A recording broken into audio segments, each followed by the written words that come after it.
ونستغفره ونؤمن به ونتوكل عليه ونعوذ بالله من شرور أنفسنا ومن سيئات أعمالنا من يهده الله فلا مضل له ومن يضلل فلا هادي له وأشهد أن لا إله إلا الله وحده لا شريك له وأشهد أن سيدنا وسندنا وشفيعنا وحبيبنا ونبينا ورسولنا وكريمنا وملجأنا ومأوانا محمدا عبده ورسوله الذي أرسله الله بالحق بشيرا ونذيرا وداعيا إلى الله بإذنه وسراجا منيرا أشهد أنه صلى الله تعالى عليه وسلم بلغ الرسالة ونصح الأمة وكشف الأمة وجلى الظلمة وجاهد في سبيل الله وعبد ربه حتى أتاه اليقين اللهم صل على سيدنا محمد وعلى آل سيدنا محمد وبارك وسلم اللهم صل وسلم على رسولك الكريم وآله الطاهرين الطيبين والحمد خير الراحمين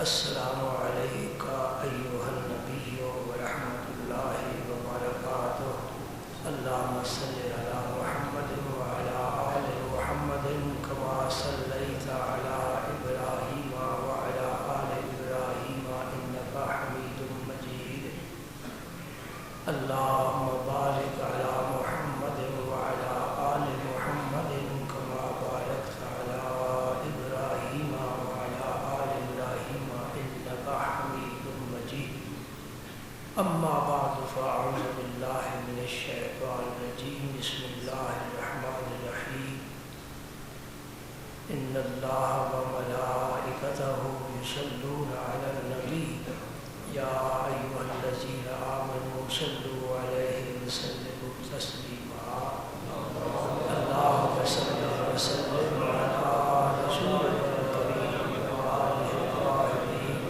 الطيبين والحمد خير الراحمين اللهم صل وسلم على رسولك الكريم وآله الطاهرين الطيبين والحمد خير الراحمين اللهم صل وسلم على رسولك الكريم وآله الطاهرين الطيبين والحمد خير الراحمين نشبم نشب پرستم کی حدیث خواب گویم نشبم نشب پرستم کی حدیث خواب گویم جو غلام آفتابم ہما ز آفتاب گویم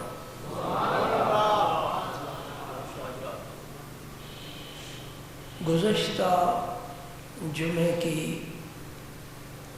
نشست میں اللہ کے حبیب نبیوں کے سردار امتوں کے غمخوار رسول کریم رؤوف الرحیم رحمت للعالمین خاتم النبیین شفیع المذنبین امام الاولین والآخرین قائد المرسلین صلی اللہ علیہ وآلہ وسلم کی اخلاق کا بیان حدیث پاک کچھ زیادہ طویل نہیں ہے لیکن مکمل نہیں ہو سکی جس کے راوی حضرت انس بن مالک حضور کے خادم خاص رضی اللہ تعالی عنہ اور یہ حدیث متفق علیہ ہے۔ حضور کی اوصاف بیان کرتے ہیں۔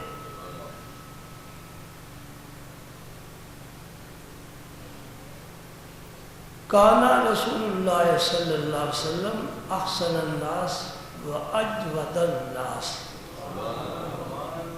و اشجع الناس،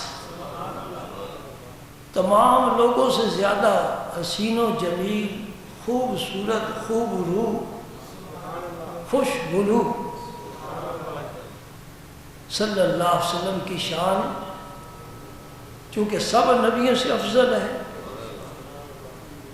تو سب نبیوں سے افضل ہونے کے لیے ضروری ہے کہ ہر وصف کمال میں بھی ہر نبی سے آپ برتر ہو۔ یہی بات علامہ بوصیری نے فرمائی، فاق النبیین فی خلق و فی خلق۔ عرض کیا تھا جس کو ہم دیکھتے ہیں یہ خلق ہے، اور جو باطن ہے وہ سیرت، وہ خلق ہے۔ فاق النبیین فی خلق و فی خلق ولم یدانوہ فی علم ولا کرم۔ حضور کے درباری شاعر حضرت حسان مشہور ہیں، ان کے علاوہ بھی شاعر تھے۔ عبداللہ بن رواحہ بڑے بہترین شعر کہتے تھے۔ حضرت حسان نے بھی حضور کی نعت کہی ہے،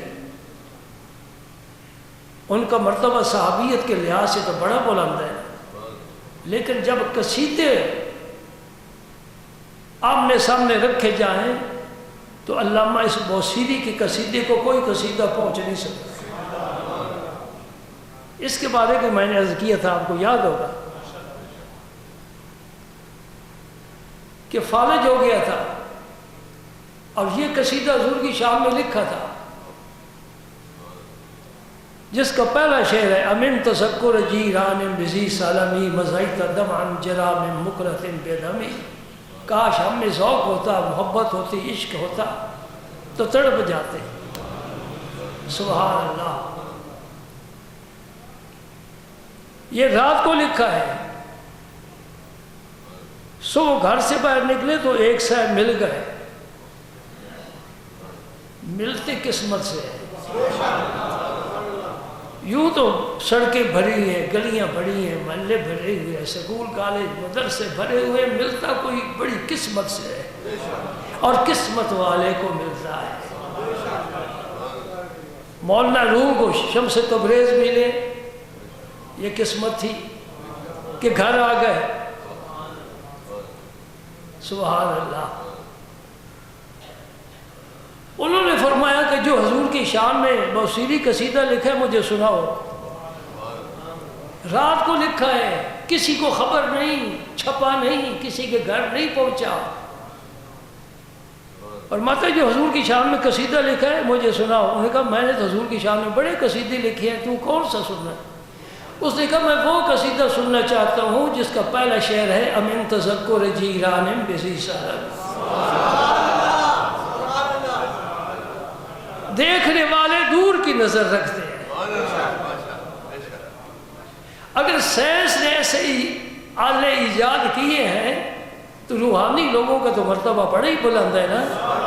اللہ تعالیٰ جو انہیں نظر عطا فرماتا ہے اللہ دیتا ہے، بصیرت عطا فرماتا ہے، نور عطا فرماتا ہے۔ افمن شرح اللہ صدرہ للاسلام فہو علی نور من ربہ۔ کون انکار کرے؟ اتقوا فراست المؤمن فإنه ينظر بنور اللہ۔ بھئی ہم بھی اللہ کے نور سے دیکھتے ہیں نا، یہ آنکھوں میں جو نور ہے یہ اللہ کا عطا کرنا ہے۔ تو کہتے تو یہ ہے کہ میں نے دیکھا، میں نے سنا، نہ بندہ سنتا ہے نہ دیکھتا ہے، اللہ کی قوت سے دیتا ہے۔ یہ عالم مجاز ہے، اسباب کی دنیا ہے۔ اگر مجازن نسبت کر دیں، عقیدہ پختہ ہو، ایمان والا کہے، اس کی بات پر شرک لازم نہیں آتا۔ میں ایک سوال کا جواب دے گیا ہوں۔ علامہ بوصیری نے پوچھا کہ یہ قصیدہ تو میں نے رات کو لکھا ہے، تمہیں کیسے پتہ چل گیا؟ اس نے کہا جب حضور کو آپ سنا رہے تھے اور حضور جھوم رہے تھے اس وقت میں بھی سن رہا تھا۔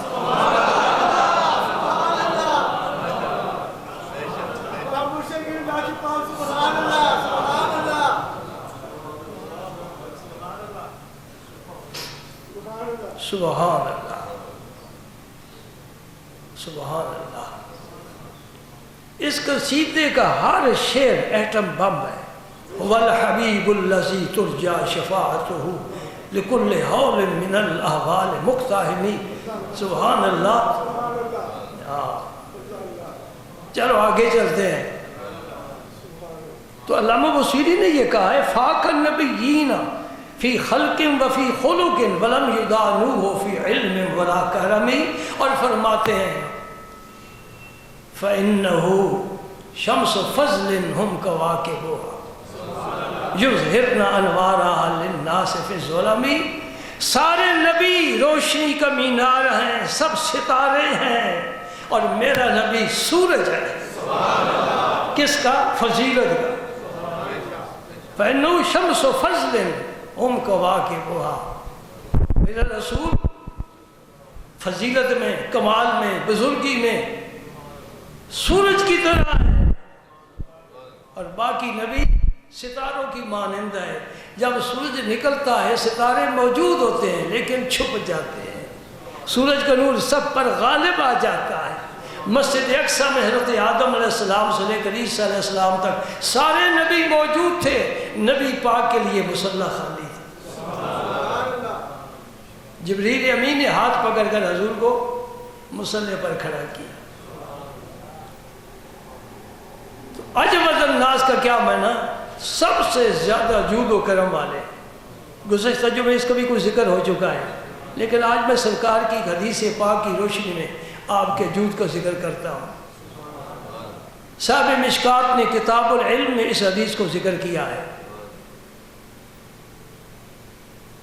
ایک دن حضور نے صحابہ سے پوچھا اتدرون من اجود جودا، میرے صحابہ تمہیں پتہ ہے سب سے جود و کرم والا کون ہے؟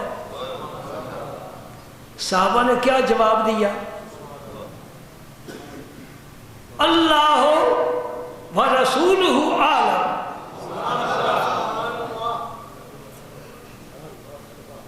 یہ جو اللہ کے ساتھ رسول ملایا ہے نا، یہ زمین والوں نے نہیں ملایا، عرش والے رب نے ملایا۔ کلمہ طیبہ دیکھ لو، ساتھ ہے نا۔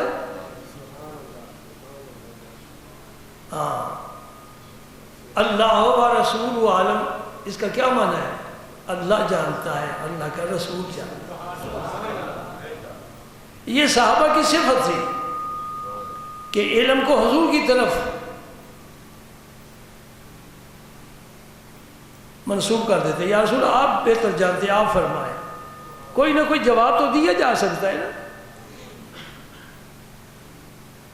میدان عرفات میں حضور نے خطبہ ارشاد فرمایا ای یوم ھذا، آج کون سا دن ہے؟ بھلا آپ کو پتہ نہیں جمعہ ہے؟ صحابہ کو پتہ نہیں تھا کہ جمعہ ہے یا رسول اللہ؟ کون سا مہینہ ہے؟ حضور کے سوال پر کسی صحابہ نے نہیں بتایا کہ حضور ذو الحج کا مہینہ ہے کہ حج ذو الحج میں ہوتا ہے۔ یہی کہتے ہیں اللہ و رسول عالم، اللہ و رسول، اللہ خوب جانتا ہے، اللہ کا رسول جانتا ہے۔ اس طرح شرک نہیں ہو جاتا۔ سبحان اللہ۔ حضور نے فرمایا اللہ اجود جوداً، سب سے زیادہ جود و کرم والا اللہ رب العالمین ہے، جس کی شان ربوبیت سے کائنات کا ذرہ ذرہ، پتا پتا، قطرہ قطرہ، ہر فرد ہر وقت فیضیاب ہو رہا ہے۔ اگر اللہ تعالیٰ کی شان ربوبیت کے لیے ایک سیکنڈ کے لیے کسی مخلوق کے فضل سے رک جائے، موت ہے، فنا ہے، بقا نہیں ہے، اللہ پاک ہر وقت ساری مخلوق کو سنبھالے۔ فرمائے اللہ اجود جودا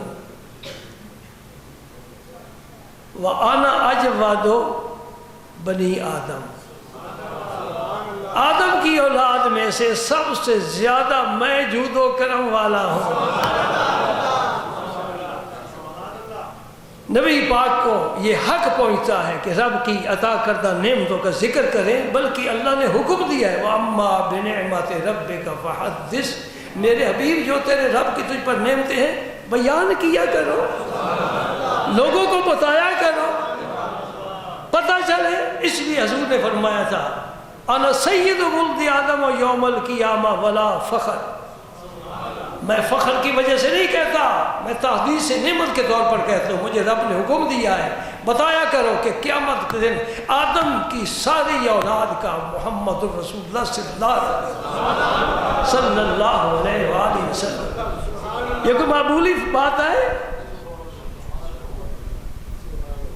ہم ساری صلاحیتیں خرچ کرتے ہیں، سارا روپیہ خرچ کرتے ہیں، دوست احباب کو بھی جھونک دیتے ہیں اس آگ میں، جھوٹ بھی بولتے ہیں، سب کچھ کرتے ہیں، کوئی چھوٹی سی سن کہیں سرداری مل جائے، کوئی چیئرمینی مل جائے، ایم پی اے بن جائے جی، اور یہ بڑی محدود ہے، زمانے کے لحاظ سے بھی، مکان کے لحاظ سے بھی، اختیار کے لحاظ سے بھی کچھ بھی نہیں ہے، سمجھے؟ ذرا یہ ہلکا بڑھاؤ، پھر پورے ملک کا صدر بن جائے، وزیر اعظم بن جائے، کیا بات ہے، لیکن اپنے ملک سے باہر وہ کیا ہے؟ کسی ملک کا وزیر اعظم دوسرے ملک میں جائے، اس ملک میں اس کے کیا اختیارات ہیں؟ وہ عام آدمی کی طرح ہے، چلو پروٹوکول کچھ زیادہ مل جائے گا، ایسے ہی ہے نا؟ وزیر اعلیٰ اپنے صوبے سے دوسرے صوبے میں کوئی اختیار نہیں رکھتا، وزیر اعلیٰ کو اپنے صوبے کے علاوہ دوسرے صوبے میں کوئی اختیار نہیں، وزیر اعظم کو اپنے ملک کے علاوہ دوسرے ملک میں کوئی اختیار نہیں، بس یہ انتہا ہے۔ اور جو ساری کائنات پر اختیار رب نے جسے دیا ہے وہ محمد عربی صلی اللہ علیہ وآلہ وسلم،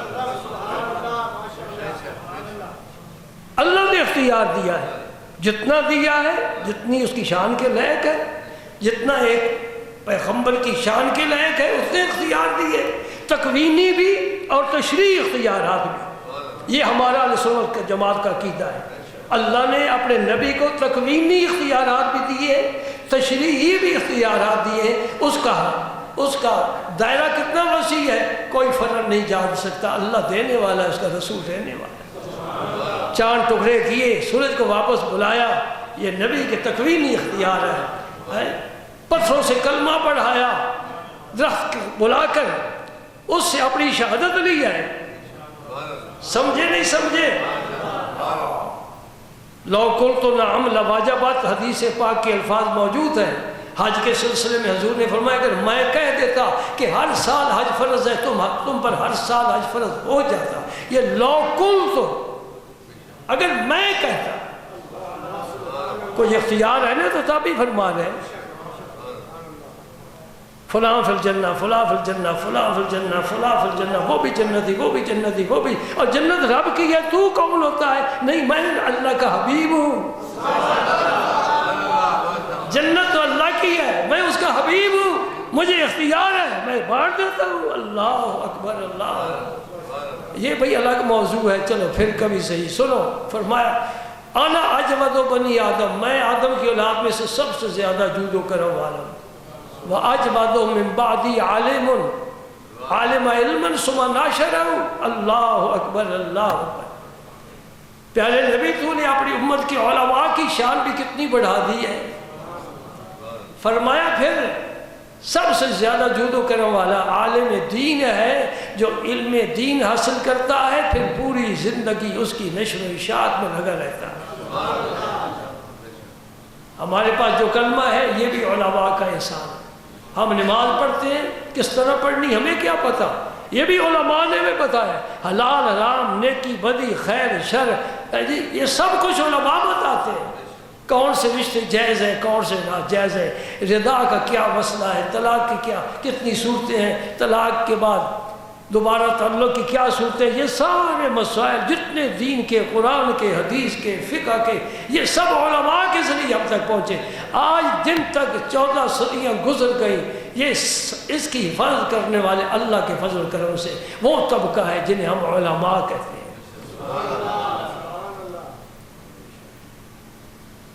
اللہ اکبر۔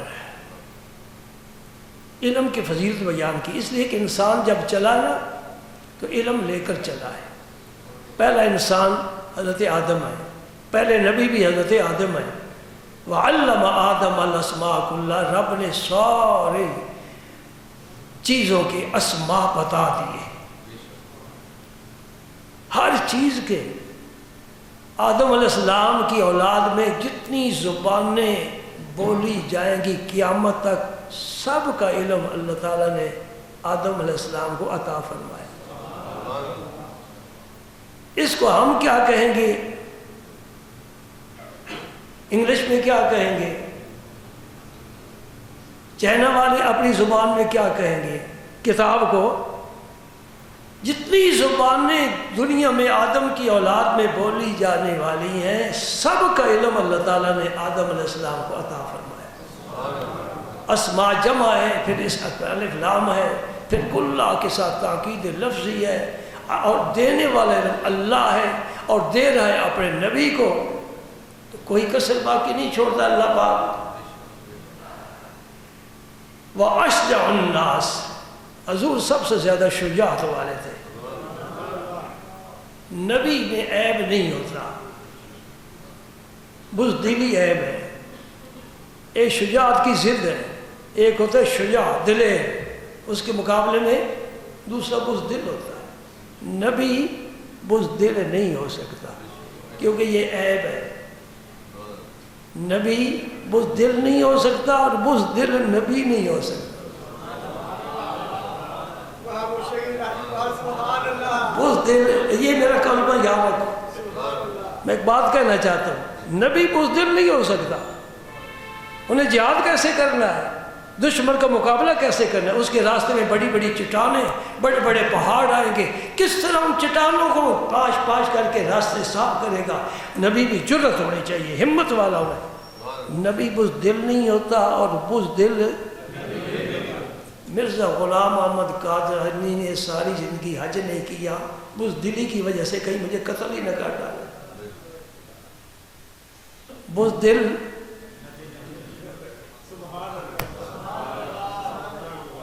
اس نے اپنا قاصد ایلچی افغانستان بھیجا کہ جا کے نبوت کو پیغام دو۔ اس وقت جو حاکم تھے نا افغانستان کے، انہوں نے فرمایا اینجا بیا، یعنی ہمارے پاس آ کر تو ہمیں تبلیغ کر، نہیں گیا، پتہ ہے افغانی تو چیر کر رکھ دیں گے۔ ہم پنجابی ہیں جو ادھر ادھر سے گزر جاتے ہیں، افغانی نہیں معاف کرتے، بڑا سخت قانون ہے ان کا۔ ہم بزدل ہیں، ممبر پر بیٹھ کر کہہ رہا ہوں، ہم بزدل ہیں۔ ہمارے گھر کا کوئی بچہ غلط عقیدہ اپنا لے تب بھی ہمیں گوارا ہے، تب بھی گوارا ہے، ٹھیک ہے۔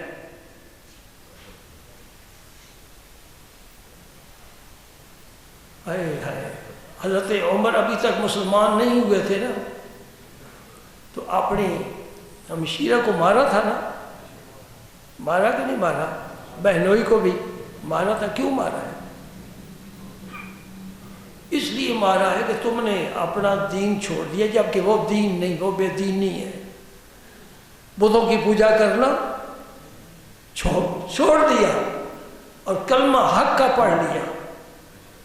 اس کے باوجود بھی مکی کے کافر ان کمزور صحابہ پر ظلم و ستم ڈھایا کرتے تھے کہ تم نے اپنا دین کیوں چھوڑا ہے۔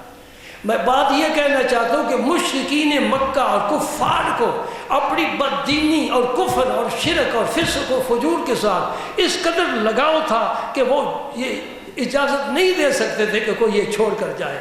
اور ہم مسلمان ہیں، کوئی مسلمان نہیں چھوڑ کر مرزائی ہو جائے، کوئی کسی دوسرے مذہب میں چلا جائے، ہمیں کوئی پرواہ نہیں، ٹھیک ہے بھئی، ہم تو ٹھیک ہے نا۔ اس لیے میں نے کہا ہم بزدل ہیں، نبی بزدل نہیں ہوتا اور بزدل نبی نہیں ہو سکتا۔ بات سمجھ گئے؟ حضور میں بڑی شجاعت تھی، بڑی جرأت تھی۔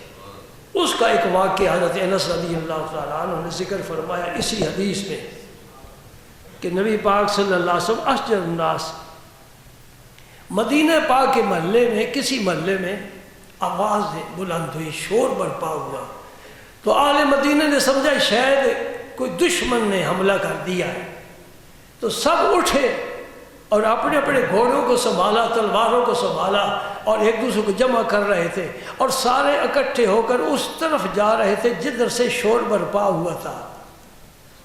سمجھے نا؟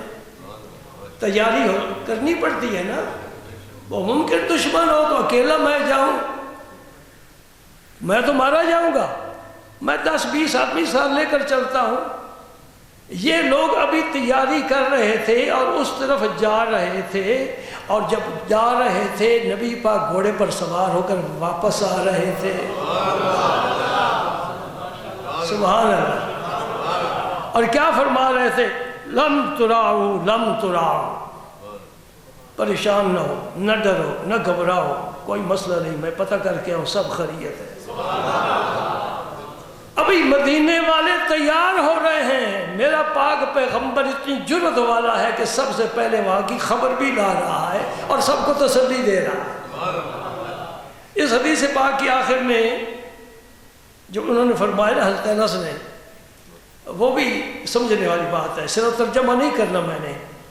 وَهُوَ عَلَىٰ فَارَسٍ لِأَبِي طَلْحَةَ عُرْيٍ مَا عَلَيْهِ سُرُجٌ وَفِي عُنُقِهِ سَيْفٌ فَقَالَ لَقَدْ وَجَدتُّ بَحْرًا۔ یہ اس حدیث پاک کا اختتامیہ ہے۔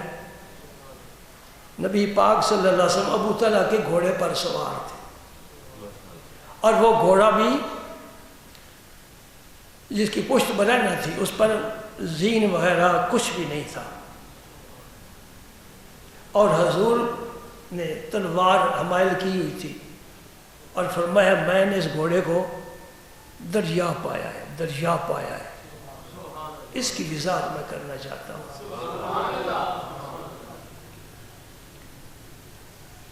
کوئی بھی بڑا آدمی گھوڑے پر سواری کرے نا، اس طرح نہیں سواری کرتا، زین ڈالتا ہے،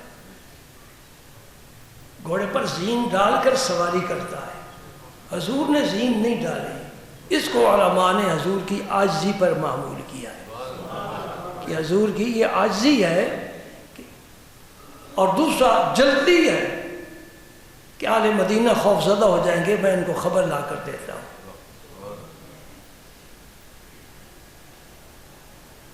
اور جو آخری جملہ لقد وجدت بحرا، یہ ابو طلحہ کون ہے؟ آپ کو یاد رکھنا چاہیے، یہ حضرت انس رضی اللہ تعالیٰ عنہ کے سوتیلی والد ہیں۔ ان کی والدہ ام سلیم رضی اللہ تعالیٰ عنہ نے ان سے نکاح کیا تھا، آپ کو یاد ہونا چاہیے، کل کی بات ہے۔ اور مار کیا رکھا تھا؟ اسلام، مسلمان ہو جاؤ، یہی مار ہے۔ اچھا، اس گھوڑے کے بارے میں اس حدیث میں نہیں، باقی کتابوں میں روایات آتی ہیں کہ یہ گھوڑا بڑے ہی سست رفتار تھا، اور جو گھوڑا سست رفتار ہو نا تو وہ اس کا سوار یا تو لگام کھینچتا ہے یا پھر ایڑی مارتا ہے، اور ایک خاص لہجے میں اس سے گفتگو بھی کرتا ہے تاکہ گھوڑا جلدی چلے۔ لیکن جس کی فطرت میں ہی سیسا بھرا ہوا، اس نے کیا قدم اٹھانا ہے؟ حضرت ابو طلحہ اس پر سفر نہیں کیا کرتے تھے، کہتے یہ تو مصیبت ہے، جہاں اس نے بریک لگا دینی ہے انہیں پہ سٹارٹ ہونا ہی نہیں، میں نے سفر اس پر کیا کرنا ہے۔ مجھے ایک لطیفہ یاد آیا، ایک مولوی صاحب تھے نا، وظائف کے بھی بڑے پابند تھے، تو ان کا گھوڑا اس قسم کا تھا کہ جہاں رک جائے نا پھر آگے نہیں چلنا، جس طرح آج کل کی بیویاں ہیں، جہاں سوئی اڑ گئی، فراغت لے لینی ہے، اور جو مطالبہ اس کو نہیں چھوڑنا۔ شکر ہے کہ عورتیں یہاں جمعہ نہیں پڑھتی، پتہ نہیں کیا حشر ہوتا ہمارا۔ تو وہ بڑے پریشان ہو گئے، بھائی دھوپ میں کھڑا ہو جائے تو چلتا نہیں، اپنی مرضی سے چلتا ہے، بار سفر بھی اس کے بغیر نہیں ہو سکتا۔ ایک دفعہ ایسے ہی انہیں ایک سکیم ذہن میں آ گئی، جب وہ رکا نا تو پہلے تھے لگام کھینچتے تھے، کبھی ایڑی مارتے تھے، آج کچھ بھی نہیں کیا۔ انہوں نے وظائف نکالے اور اس کو پڑھنا شروع کر دیا، چل تو اپنا کام کر، میں اپنا کام کرتا ہوں، کبھی تو پہنچے نہ گھر۔ وظائف پڑھنے لگ گئے۔ اب وہ تنگ ہوا، اس نے مالک نے مجھے آج کہا کچھ نہیں، کیا وجہ ہے؟ تو وہ اس نے چلنا چاہا، انہیں روک لیا، کہ آج میں نہیں چلنے دوں گا، رک جا، میرے وظائف ختم نہیں ہوں گے، میں تو یہ چلنے نہیں دوں گا۔ آدھ گھنٹہ اس کو کھڑا کیا، اس نے عادت چھوڑ دی۔ یہ بھی ایک طریقہ ہے نا اصلاح کا، یہ بھی طریقہ ہے۔ میں بھی ایک بات مثلاً سامعین سے کہتا ہوں پھر نہیں، میں دیکھتا نہیں مانتے، میں پھر چھوڑ دیتا ہوں، چل بھائی اللہ دے حوالے۔ انما علی رسولنا البلاغ المبین، اللہ پاک نے فرمایا ہے میرے رسول تیرے ذمہ کیا کام ہے؟ میرا پیغام کھول کر بیان کر، تو فارغ۔ اس لیے حضور نے فرمایا تھا آخری خطبہ، حل بلغت، کیا میں نے اللہ کا پیغام تمہیں پہچان دیا ہے، پہنچا دیا ہے؟ سب نے کہا پہنچا دیا ہے۔ اللہ مشہد، اے اللہ گواہ ہو جا، تیرے نبی نے سب کو تیرا پیغام پہنچا دیا۔ علماء کا یہ کام ہے، ہم یہاں سے پکڑ کر تو کام نہیں نہ کرا سکتے، ڈنڈے کے زور سے نہیں کرا سکتے، یہ دعوت ہے، دعوت قبول کر لو، تمہاری مہربانی، تمہاری آخرت خدا دی قسم تب خوبصورت ہو سکتی ہے کہ نبی کے راستے پر چلو، قدم پر قدم رکھو، ان کی غلامی کرتا ہو، گلے کی زینت بناؤ۔ ہم فارغ، تمہاری ذمہ داری ڈیوٹی بڑھ گئی۔ دیکھو تم نے سنا ہے، پڑھا بھی ہوگا، نوح علیہ السلام کی قوم پر عذاب آیا نا، کیسا آیا؟ زمین کو حکم دیا پانی اگل، میں نے تیرے نیچے بڑا پانی رکھا ہے، باہر نکال چشمے اگل۔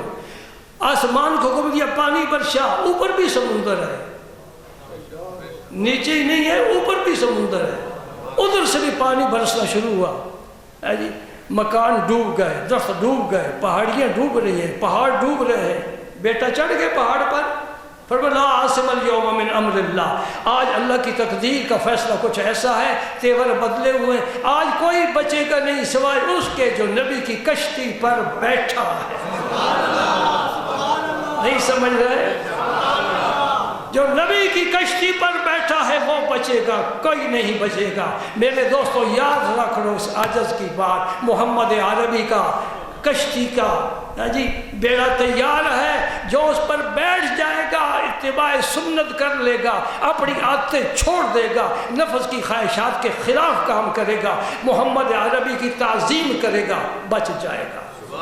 اور یہ ایک بات یہ بھی میں کہتا جاؤں، اور جی فلاں نے گستاخی کر دی نبی کی شان میں، اور جی فلاں نے گستاخی کر دی نبی کی شان میں، لا حول ولا قوت الا باللہ۔ مومن ہو کر گستاخی کرتا ہے، پھر مومن کیسا رہا؟ وہ تو دائرہ اسلام سے خارج ہو جاتا ہے۔ یہ بھی میری آج بات یاد رکھو، کوئی نہیں آپ سے یہ بات کہے گا جس نے نبی کی سنت کے خلاف کیا ہے اس نے بھی میرے رسول کی گستاخی کی ہے، انہیں دین کی گستاخی کی ہے، 1.25 لاکھ نبیوں کی گستاخی کی ہے، 1.25 لاکھ صحابہ کی گستاخی کی ہے، ساری امت کے ولیوں کی گستاخی کی ہے، اس نے نیا راہ نکالا ہے۔ اس لیے میرے دوست مخلصانہ مشورہ ہے، خواہشات نفسانی انسان کو تباہ و برباد کرتی ہیں۔ آ جا نبی کے سین میں، آ جا نبی کے بیڑے میں، آ جا نبی کی کشتی پر سوار ہو جا، بچ جائے۔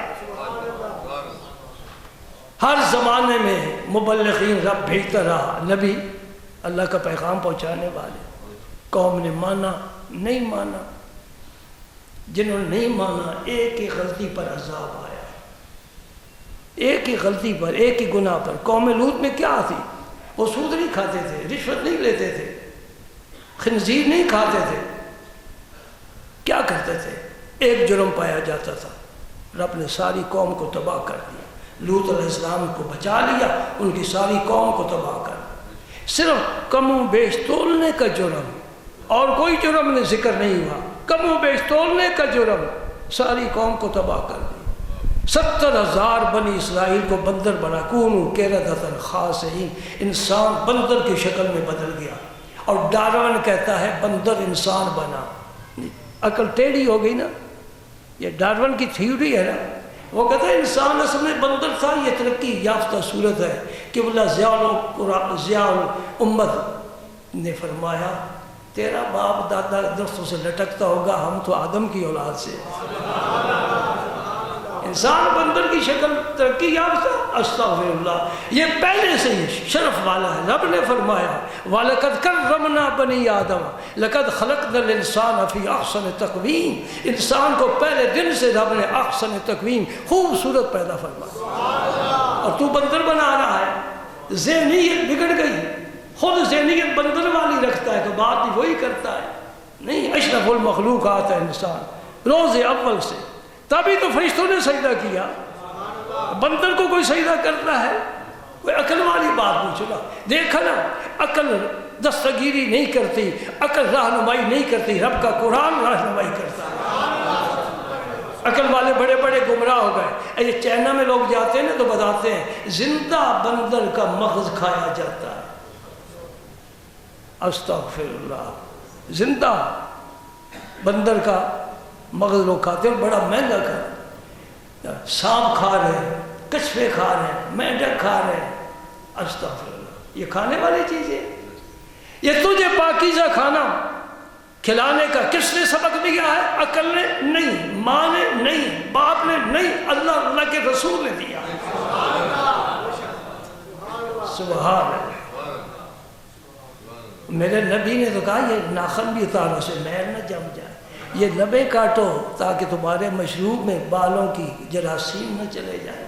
یہ کون سبق دے رہا ہے؟ کتنی پاکیزہ زندگی گزارنے کے اصول بتایا. بستر پر لیٹنے سے پہلے بستر جھاڑ لو، کوئی موذی جانور نہ ہو.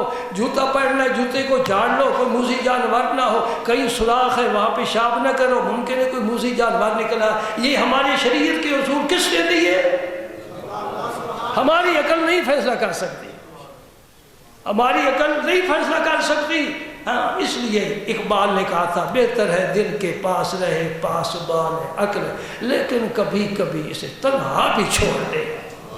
یہ تنہا چھوڑنے کا وقت کب آتا ہے؟ جب عشق کی وادی میں قدم رکھتا ہے.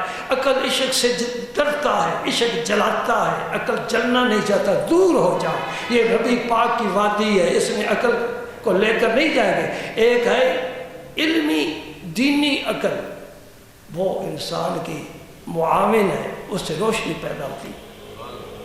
تو حضور نے اس گھوڑے پر سواری فرمائی. بات یہ کر رہا تھا نا، جو چلنا چاہتا ہی نہیں، نیت ہی نہیں، ارادہ ہی نہیں، پہلے دن سے فیصلہ کیا ہے میں نے مالک کو لے کر کسی منزل پر نہیں پہنچنا. حضور فرماتے لوجدت بحرن، میں تو اس کو دریا کی طرح. دریا کا پانی کس طرح چلتا ہے؟ اس طرح.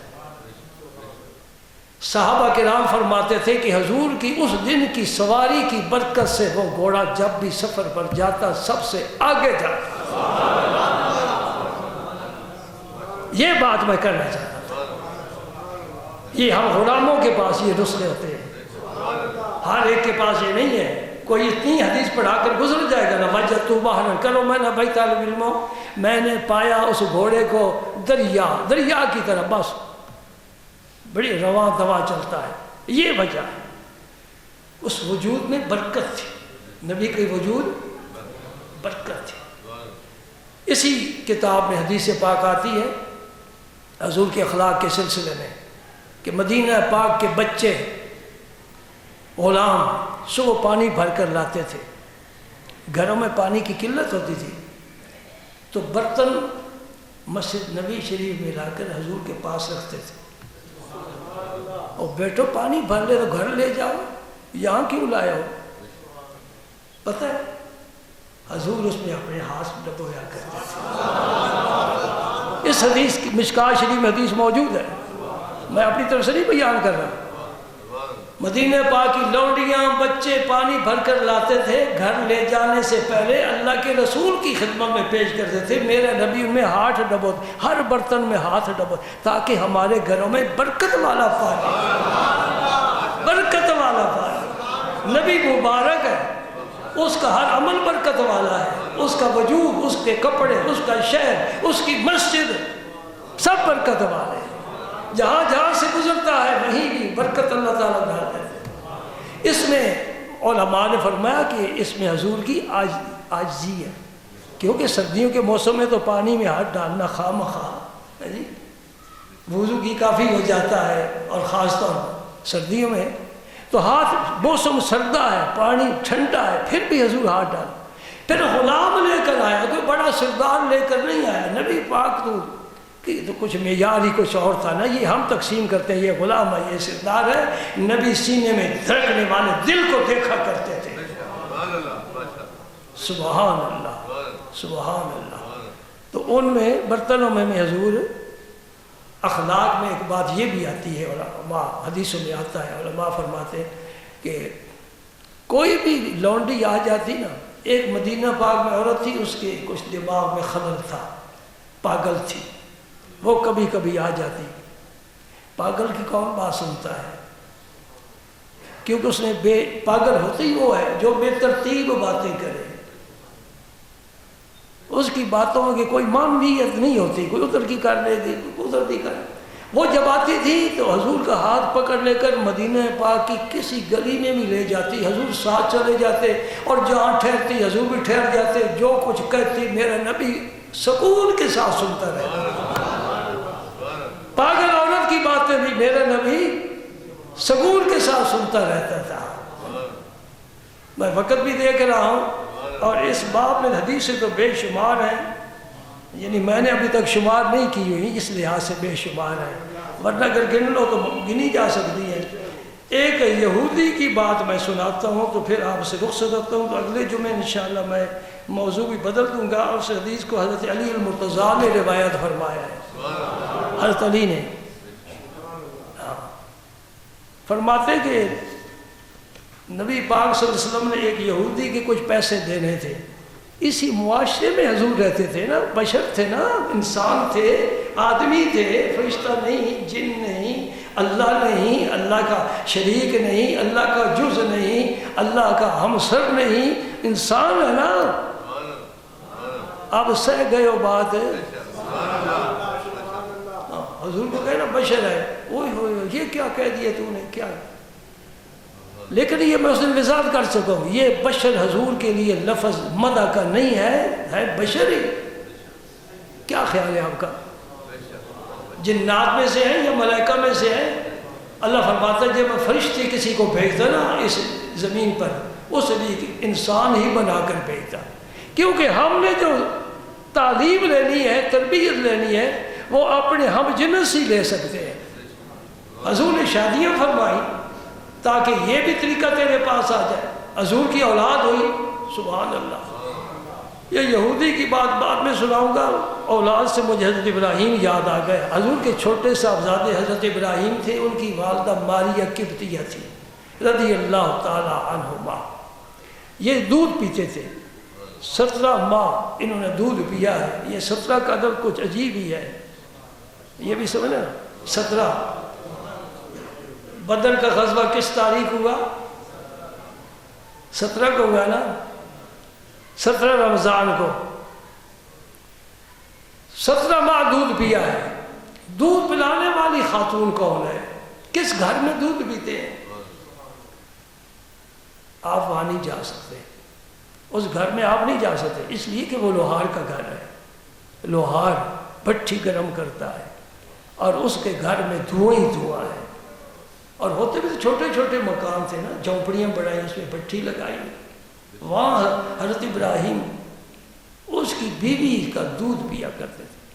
اور حضور اپنے صاحبزادہ صاحبہ کو دیکھنے کے لیے تشریف لے جاتے تھے اور اس لوہار کی جھونپڑی میں ٹوٹی ہوئی چارپائی پر بیٹھا کرتے تھے. میرے نبی کی تواضع، بچے سے محبت ہے، صلہ رحمی کا تقاضا ہے. رسول ہو کر، عظیم ہو کر، وہ کیا فرماتے شیخ سعدی صاحب؟ تواضع سے گردن فرازہ نکوس، گدا اگر تواضع کند خوئے اوس. گدا اگر تواضع کرے منت سے ماجے کرے، اس کی عادت ہے. کوئی سردار ہو وہ جھک کر بات کرے تو بات ہوئی نا. کوئی سردار جھکے، تواضع کرنے والا ایک گدا کر تواضع کرے، یہ تو اس کی فطرت ہے. اگر عاجزی نہیں کرے گا اسے روپیہ نہیں ملے گا. سردار جھکے پھر بات بنتی ہے. اور رسولوں کا سردار، سبحان اللہ سبحان اللہ. اس لوہار کے گھر حضور تشریف لے جاتے اور پھر بیٹھ جاتے اور حضرت ابراہیم کو اپنی گود میں لے لیتے اور پیار فرماتے، شفقت سے فرماتے ہیں کہ ہم ساتھ حضور کے صحابہ بھی ہوتے تھے، لیکن اندر جانے کی ضرورت نہیں محسوس کرتے تھے کہ اندر جگہ ہی کوئی نہیں، کہاں جائیں. اور میرے نبی کی زندگی کو سامنے رکھو، انشاءاللہ سکون ملے گا. یہ مہنگائی اور بے روزگاری، اس کے شکوے ختم ہو جائیں گے. میرے نبی کے گھر میں 2 وقت چولہا گرم نہیں ہوا تو 2 ٹائم کھاتا ہے، پھر بھی کہتا ہے میں بیزار. مسجد کو جانا، اللہ کا ذکر کرنا، تلاوت قرآن کرنا، دین سیکھنا، یہ ہمارے لیے مشکل ہے۔ البتہ باہر جانا ہے، ضرور جانا ہے، خواہ راستے میں گولی ہی لگ جائے اور پھر لاش واپس پاکستان آئے۔ ہوتا ہے نا، سنتے رہتے ہو، تمہیں سارا علم ہے۔ باہر جانا ہے، باہر والوں کا خدا کوئی اور ہے، پاکستان والوں کا اللہ کوئی اور ہے۔ وَمَا مِن دَابَّةٍ فِي الْأَرْضِ إِلَّا عَلَى اللَّهِ رِزْقُهَا، اللہ پاک فرماتا ہے میں رزق کا ذمہ لیتا ہوں، پیدا جو کیا ہے، جانوروں کو رزق دیتا ہوں، تجھے نہیں دوں گا۔ لوگ نے بڑی پیاری بات فرمائی، فرمایا ایک چیز ہے جس کا رب نے ذمہ لیا ہے، اور ایک چیز ہے جس کا رب نے ذمہ نہیں لیا، کہا کہ تمہاری کوشش اور محنت۔ وہ کون سی چیز ہے جس کا رب نے ذمہ لیا ہے؟ وہ ہے رزق۔ اور جس کا رب نے کوئی عہد نہیں تیرے ساتھ کیا کہ میں ضرور بخشوں گا، یہ بخشش ہے۔ رب نے کسی سے وعدہ نہیں فرمایا کہ میں تجھے ضرور بخشوں گا۔ تو بزرگ فرماتے ہیں جس چیز کا رب نے وعدہ کیا ہے اس کی ہمیں فکر ہے، اور جس کا رب نے وعدہ نہیں کیا اس کی ہمیں کوئی پرواہ نہیں ہے۔ حوصلہ کر، نہ بخشے جائے تو پھر کیا کرے؟ مرتے وقت زبان پر کلمہ جاری نہ ہو تو پھر کیا کرے؟ جی کبھی سوچا یہ بھی؟ کبھی آخرت کی فکر بھی کبھی خیال کیا ہے؟ کس جہان میں جانا ہے، کن لوگوں کے ہاتھ میں جانا ہے، وہ ہماری زبان نہیں جانتے، ان کی ذات اور ہے، ہماری اور ہے، وہاں پھر ہم مجبور ہیں، کوئی ہمارا مددگار نہیں آئے گا، قبر میں ہماری کوئی مددگار نہیں آئے گا، کوئی گھر کا آدمی آ جائے، کوئی رشوت نہیں چلے گی، تو پھر کیوں نہ ہم فکر اس کی کریں کہ کل کو کیا ہوگا۔ ہمیں پیٹ کی فکر لگی ہوئی ہے، بھائی پیٹ میں ہی قریب ہی ایک اور محلہ بھی ہے، یہ محلہ دل والا محلہ، اس کی ذرا فکر کرنی چاہیے، یہ ٹھیک ہو جائے۔ میں رات کو بھی استاد میرے دارالعلوم کے قاری صاحبان بیٹھے تھے، تو میں نے کہا قاری صاحبان اللہ کا شکر ادا کرو، اللہ کا شکر ادا کرو۔ کس بات پر؟ رب نے تمہیں کس کام کے لیے منتخب کیا ہے۔ آج جمعہ پڑھ کر آپ نکلیں گے نا، آج تو چھٹی کا دن ہے، کل دکانیں بازار مارکیٹیں کھل جائیں گی، ہر ایک کا کوئی نہ کوئی کام ہے، ہر ایک کا کوئی نہ کوئی کام ہے جی۔ اور مدرسے والوں کا کیا کام ہے؟ لا بھائی بچہ قرآن پاک سنا، سبق تو منظر سنا، تو سبقی سنا، تو یہ حدیث کی کتاب لا، سبق پڑھ بھائی مجھ سے۔ مدرسے والوں کا یہ ذریعہ معاش، اللہ کا قرآن پڑھنا پڑا۔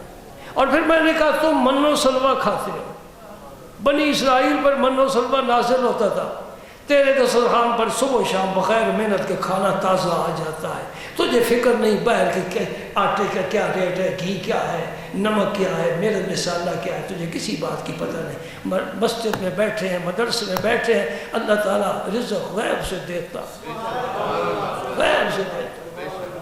اور یہ کل میسر لما خلق کا اللہ تعالیٰ کی رحمت سے ہم امید رکھ سکتے ہیں، جس رب نے ہمیں اس کام میں لگایا ہے ہمارا خاتمہ بھی اسی پر ہوگا، اور انشاءاللہ اللہ تعالیٰ ہم پر کرم بھی فرمائے گا، کیونکہ ہم اسی کام میں لگے ہوئے ہیں۔ غلطیاں ہوں گی تو معاف فرما دے گا، اپنے سے غلطی ہو جائے، بیٹے سے غلطی ہو جائے آدمی معاف کر دیتا ہے۔ اللہ تعالیٰ اولاد سے پاک ہے، لم یلد ولم یولد ہے، لیکن اس کو اپنی مخلوق بڑی پیاری ہے، بڑی پیاری، خاص طور پر جو اس کا کام کرنے والے ہیں وہ بڑے پیارے ہیں، بڑے پیارے ہیں۔ سنا تم نے وہ حدیث پاک دہرائے دیتا ہوں، صحابہ کرام دوران سفر میں خیمہ لگایا، ایک جگہ صاف جگہ دیکھی، خیمہ لگا دیا، وہاں سو نہیں سکے، کیوں؟ زمین سے آواز آ رہی ہے، تبارک الذی بیدہ الملک وہو علی کل شیء قدیر۔ ساری صورت سنی، آپ کی خدمت میں جب آئے واپس حاضر ہوئے، عرض کی یا رسول اللہ جی معاملہ کبھی زمین سے آواز نہیں، ہمارے ٹیلی ویژن بولتے ہیں جی، موبائل بولتے ہیں، انٹرنیٹ دیکھتے سنتے ہیں، بولتے ہیں سنتے ہیں تب ہی بولتے ہیں، تو لیکن زمین سے آواز آج دن تک نہیں آئی، یہ آواز آئی۔ فرمایا تمہارا بھائی وہاں سویا ہوا ہے قبر میں، وہ زندگی میں تبارک الذی پڑھا کرتا تھا، قبر میں بھی پڑھ رہا، انشاءاللہ اللہ تعالیٰ ہماری مدد فرمائے گا، ہمیں اس کی رحمت پر بڑا یقین ہے۔ ہاں جی، فرمایا، خود ہی فرمایا، حدیث قدسی، ان انا عند ظن عبدی بھی، انا عند ظن عبدی بھی، میرا بندہ میرے متعلق جو گمان کرے گا میں ایسے ہی سلوک کروں۔ جو یہ گمان کرتے ہیں کہ بچھو ہوں گے، سانپ ہوں گے، ایسے فرشتے آئیں گے، ہو سکتا ہے ان کے ساتھ ایسے ہی سلوک ہو۔ جو یہ کہیں گے نہیں منکر نہیں آئیں گے، مبشر اور بشیر آئیں گے، چہرے نورانی ہوں گے، زلفوں سے عطر کے قطرے ٹپکتے ہوں گے، مہک مہک ساری قبر خوبصورت بن جائے گی، نور علی نور ہو جائے گی۔ ادھر اللہ کا نبی آئے گا، ادھر اللہ کا رسول آئے گا، اللہ کا حبیب آئے گا، فرشتے پوچھیں گے یہ کون ہے؟